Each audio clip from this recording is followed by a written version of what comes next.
Isn't this just gorgeous? And I'll be honest, the way this looks and the way it appeals to me visually is one of the reasons why I store my dry goods in large half-gallon wide mouth mason jars. Now, the most efficient storage of large bulk dry goods would be inside of a waterproof and oxygen-proof bag with oxygen absorbers inside of a 5-gallon bucket, sealed shut, stacked 3 deep and 2 high in a large pantry. But that just looks too mechanical, too sterile. There's a place for that, and that's in the pantry where no one can see.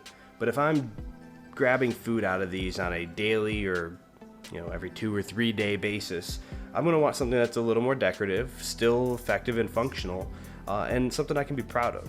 So what I did is I built a shelf that holds 1 jar deep all the way along the edge of my kitchen with multiple shelves high, so I can line these all up. It's very shallow. It's using a method of organization called first line of retrieval or first order of retrieval from Adam Savage.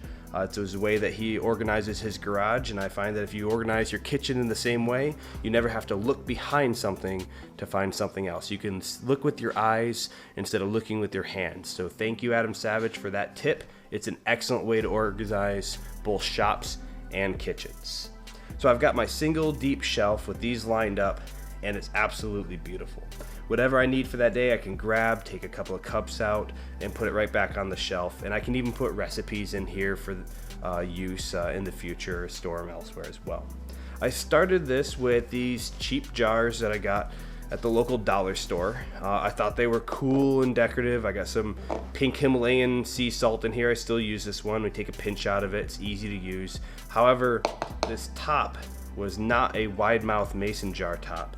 And when I tried to replace this on a broken one, it would not fit. I couldn't find a replacement for it. So I started doing some more research and found that these wide mouth mason jars from Ball and from other companies as well all have the same exact thread and top. So if I have an issue with this pint jar, I can remove the lid and use this on a half gallon.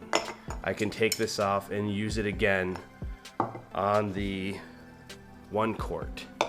So no matter which one I grab, I'm able to interchange those lids, and I'll have 1 lid style. So I can have 1 drawer full of those or 1 area of the pantry set aside for just lids, and I know I'm good to go for everything. I kind of like that simplicity. Now, it's important to note that we're not sponsored or affiliated with Ball or Mason or any of these products that we're showing here. It's just what I've been using to organize my stuff in the kitchen, and I find it's a good way to preserve these for the middle to short term time span. If I was storing for years and years, this is not the way I'd go without oxygen absorbers, without a little bit more moisture control. And yes, we could heat these up, we could can them, we could vacuum seal, use argon. There's a whole litany of different ways to do that. But since I'm opening and closing them so frequently, it just made sense to me. I'm hoping you're enjoying the content on this channel. If you are, hit the like button, subscribe, share, check out some of our other videos. We've got a lot of cool things going on right now. We're always open to more suggestions, so if you'd like to see something else or see something more, just hit it down there in the comments and we'll read it, reply, and if it's nice enough or a good enough idea, we'll go ahead and make a video out of it as well. Thank you for stopping by, and I hope you have a great night.